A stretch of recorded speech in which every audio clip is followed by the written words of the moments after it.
Friday Times, 10th of February 2023, what would happen if we quit thinking that Pakistan's military is unstoppable? The Kashmir bogeyman is used by the Pakistani army, which controls Pakistan, to keep the money flowing. Additionally, the local population has been so thoroughly brainwashed by religion that they are now dangerous pills in any community they enter. Recent political history in Pakistan has consistently reflected the idea that the country's military establishment is omnipotent and hegemonic. Do we understand what would occur if that myth were to fall apart? Since I began covering local politics for newspapers, I have encountered various facets and colors of the myth of the military's monopoly over the nation's politics. Over the past 33 years, I have worked as a reporter and journalist. The army and its influence on politics have been all-pervasive. Frequently, people allude to the military or generals in the third person or use euphemisms, such as "they are mad at so-and-so, he is there, the military's man," or "they, the military, will never allow this to happen."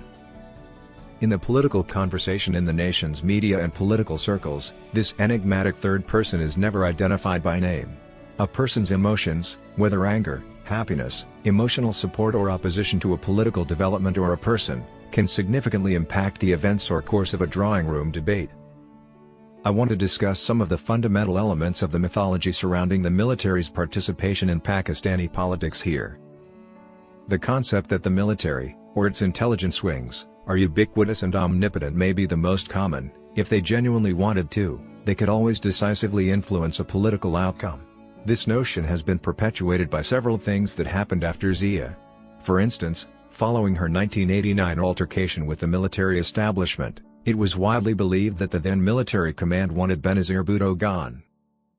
Therefore, the military had its way by exerting pressure on President Ghulam Ishaq Khan to dissolve the National Assembly, and Benazir Bhutto's cabinet, after the then Coas, General Aslam Beg, supported an unsuccessful no-confidence motion. Following the 1990 breakup, Nawaz Sharif was appointed prime minister, although he disagreed with the president. Everyone in Islamabad is aware of the 1993 constitutional impasse between the prime minister and president, as well as how Coas General Abdul Wahid Kakar used the power of his position to coerce Prime Minister Nawaz Sharif into resigning. After gaining the military establishment's support in 1996, President Farooq Laghari finally deposed Benazir Bhutto. Another military coup took place in 1999, following which the military directly imposed its will on the nation. Significant political parties were eliminated. People also like to think of the military as an intelligence organization that knows everything about the corruption of Pakistani political leaders. This notion is perpetuated by influential political figures like former Prime Minister Imran Khan, who frequently refers to the IC as such. This myth is even supported by the judiciary in rare instances when members of the JIT established to look into the corruption allegations against the former Prime Minister Nawaz Sharif included representatives of the two military intelligence agencies, Military Intelligence, MI, and Inter-Services Intelligence, ISI. We would do well to remember that this fiction has been painstakingly created in Islamabad's political culture. In the post-Zia era, rumors are meticulously produced and circulated to give the impression that intelligence organizations run by the military are all-knowing. Those who work to create this narrative have access to tales of behind-the-scenes meetings and rumors about melodramatic conversations between critical political figures who live most of their lives in secret. The military's relationships abroad are another topic that is widely misunderstood. When you speak with officers, they are never eager to acknowledge that they have any relationships with people outside of the boundaries set by the Pakistani government. However, there are also academics in our political and media circles who overemphasize the legitimacy of the military on a global scale. According to military sources, any incumbent Coas's interactions with foreign dignitaries must carefully follow the guidelines set down by the Pakistani government. But take into account this, in his memoirs, the late General Musharraf described how he initially told CENTCOM Chief General Anthony Zinni that he had launched a coup on the evening of October 12, 1999. Whatever the military's official relationship with the outside world may be, these contacts support the idea that it has global links. This, together with the widely held misconception that foreign powers manipulate a nation's political system, feeds the urban legend that the military and its commanders are the honest power brokers in the country. In Pakistan, there was a period of widespread violence against the military and urban targets between 2007 and 2014. During those years, public perception of the military's leadership and performance plummeted. Two insurgencies, one in the northwest, headed by religious extremists and Pashtun tribal fighters, and the other in the southwest, led by more secular-minded Baloch rebels, started to erode the military's all-powerful reputation in Pakistani society in the latter days of General Musharraf's administration.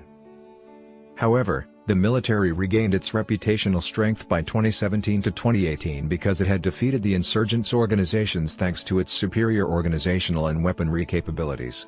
The military officials may have become overconfident, interfering in the nation's political system in August 2014, the same year it began a large-scale operation in the tribal areas, to place their preferred candidates in positions of authority.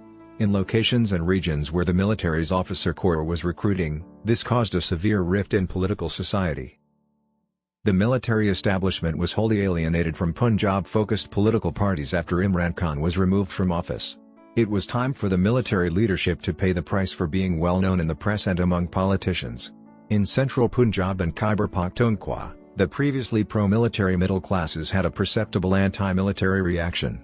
According to some analysts, the backlash was so intense that the military's illusion of political domination was damaged by the growth in anti-military sentiment in Pakistan's rural areas. Everything will rely on how flexible central Punjabi public opinion turns out to be. The actual effect of the public's shifting perception of the military's standing will be determined by two considerations. The first is if Punjab's middle class's change of heart is long-lasting. Will it revert to its original pro-military stance after Imran Khan and Nawaz Sharif pushed it in that direction as part of their political campaigns after being ousted from power, respectively? Remember that journalists, academics, and middle-class Punjabis all have a particular perception of the military that contributes to the mythologization of its power. If these classes and groups begin to think otherwise, Pakistan's political reality will likely reflect that. Second, during the post-Zia era, the military's dominant image was built by master artisans against the backdrop of a large flow of financial and military support for General Pervez Musharraf's military regime. The story made sense when it was developed when the economics department was running smoothly. In large part, the issue of terrorism, extremism, and militancy helped Pakistan's military gain external credibility in the years following 9/11. Following the withdrawal of the Americans, nations like Russia, China, and the Arab sheikdoms are still keen to exert control over events in Afghanistan. It is questionable, however, if these new counter-terrorism and counter-militancy allies will be as kind as the Americans. The most concerning aspect of this predicament may be what will take the place of the myth of an all-powerful military as a stabilizing force for Pakistan's democratic system should the major political parties' campaigns succeed in dispelling it. There is no question that this overarching story has contributed in some way to the stability we have had since Zia. In the post-Musharraf era, weak political institutions and ineffective leadership have almost entirely abandoned any potential contribution to stabilizing the country from the perspective of internal security. They no longer possess any resources. We should all start debating whether our political institutions are solid and legitimate enough to prevent total anarchy or if the opposite is true.